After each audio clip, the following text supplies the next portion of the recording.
right, people, we got the top 5 skills for strikers. We know they're the top 5 skills for strikers because we took them from the best strikers and they did them in the game. That's what we got.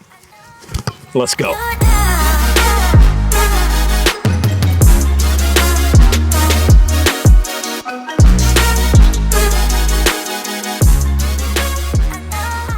You're going to goal. You want a move that works. Guaranteed. Welcome to the cut, the slash, son. Underrated because it's not an ACA 45,000 kickflip Tony Hawk dunk.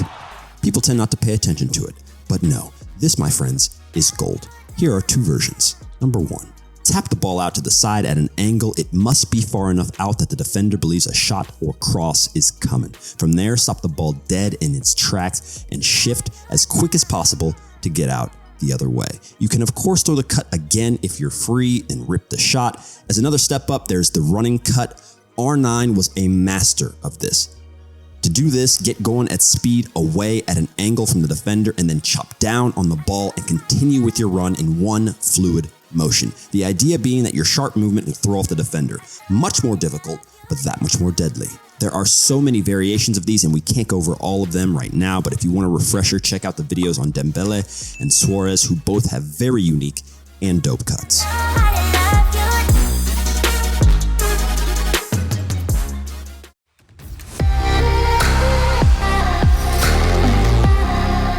One of the toughest moves of the day, the Reverse Elastico, is deadly but risky. Here's how to do it. Change the way you think of this skill. It's not one fluid movement, it's 2. It will be easier to take the little touches forward before attempting this skill. The ball rolling forward allows for your grip to be more effective. Point your toes down, turn your hip in. We cannot stress this enough. Guys new to this move try using their ankle only and either fall on their face or just hand the ball to the other team. Toes down and out at an angle, hip in, and then snap the ball back towards the outside by flicking your ankle and hip up and out. Hip moves first and then ankle. I know it's abstract, it's hard to imagine, but to do these moves, you need to do them slowly at first and then speed it up and you will discover the subtleties. It's a move best used on the sideline, as you can see in these CR7 clips. It's possible to do at a complete standstill, of course, but it's much trickier. Break the move down into 2 parts and look closely at my feet here to really understand how it's happening. And then have no fear on the field. Try the difficult moves because this is how you grow.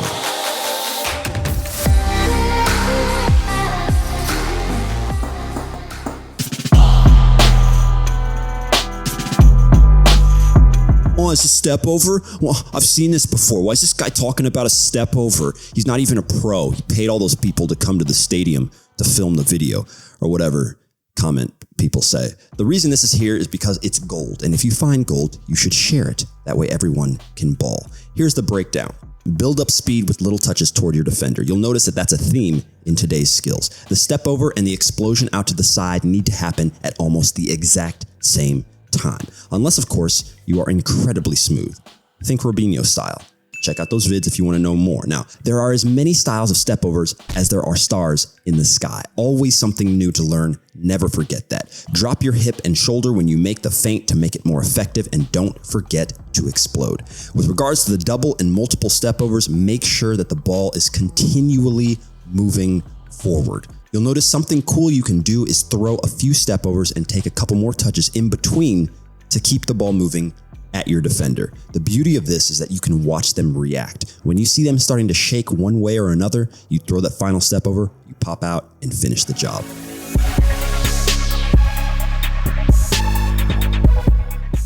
Sir Stanley Matthews is one of the greats of all time, and his signature skill is useful for wingers or anyone just trying to get an edge to shoot.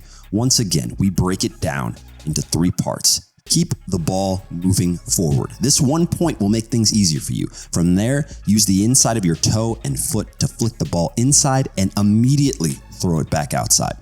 If you want to make the move even more effective, throw your whole body in and out when you do the action. Not just because it will throw off the defender, but when you go to sprint, you'll have that much more momentum and it will give you the edge you need to get off your cross or shot.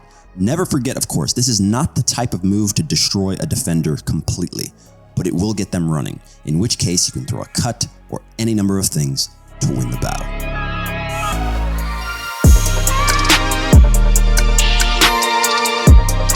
Oh dear God, the wildest of all the moves today. We debated showing this one because it's just not likely that everyone can pull this off, at least not at the right time. Tons of coordination needed here, but if you're up for the challenge, here's how to do it.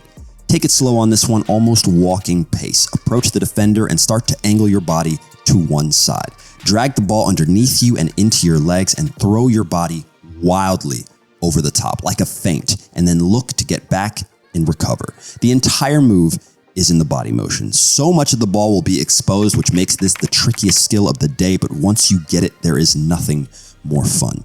You must understand fluid body feints to pull this off. So check out our top 5 body feints videos if you guys want more on that, because if you are stiff, it won't work. If you stand straight up, it won't work. Of course, if you want to do it without exposing too much, you can start further back and do some step overs to add a different element to the skill. The last point is don't forget your timing. You need to be just close enough to the defender for him to fall for it, but not so close that he can put his body in front of you. Practice makes perfect with all things, so train like crazy and keep balling and subscribe. You know what to do. First things first, subscribe. Next, train like crazy. If you want to pull these off in the game, check out GOLUREMI.com for all of the stuff that we've got coming for you. 11th Commandment, GOLUREMI Girls, check them all out, guys. Link is right down below in the description, and we will see you guys later. Peace. I don't like Sporting KC. I don't like the name at all. Yeah, well, we started out as the It needs to be the Kansas City Wizards. It needs to be the Wizards. It should have been the Wizards. Should have stayed the Wizards.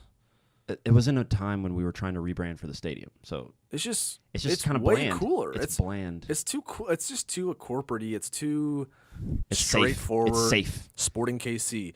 We're safe. No. Kansas City Wizards. Kansas City Chiefs. Yeah, we were the Wiz. Yeah, originally. the Wiz. I think there was a computer company out of Texas or wherever they were. It's just dope. Like, think about the Kansas City Chiefs. That'd be like the Chiefs rebranding and being called football or Footballers FC. Yeah.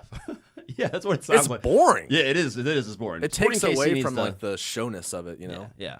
Especially when we actually have a cool stadium and we have all. Yeah. We have all this stuff. And I get it because like the MLS is just trying to be like Manchester City and Liverpool Football Club, but it's just not LAFC. That's not how we are. Yeah, it's not. It feels like we were trying to adapt to it, but because that's part of the problem is that because we're, like we talked about the other day, we're suffering as a soccer nation in a sense, suffering in the sense that we know we should be better and we're not there yet. So we're like, all right, we got to adapt. Like, look it over there. Look across the pond.